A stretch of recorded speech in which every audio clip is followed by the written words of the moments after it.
সুদ খাওয়া কত ভয়ঙ্কর গুনাহ। নবী বলেন ইজা যাহারাল জিনা ওয়ার রিবা,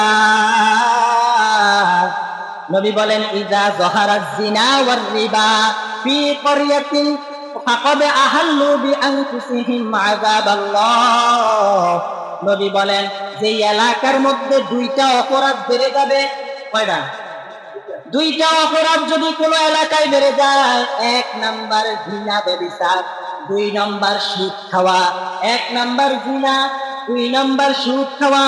এই দুইটা অপরাধ যদি কোনো এলাকায় বেড়ে যায়, বৃদ্ধি পেয়ে যায়, নবী বলেন ওই এলাকার উপরে আল্লাহর পক্ষ থেকে আযাব গজব, ওই সুদখোরেরা আল্লাহর আযাব গজব ওই এলাকার জন্য বৈধ করে নেয়। নাউযুবিল্লাহ।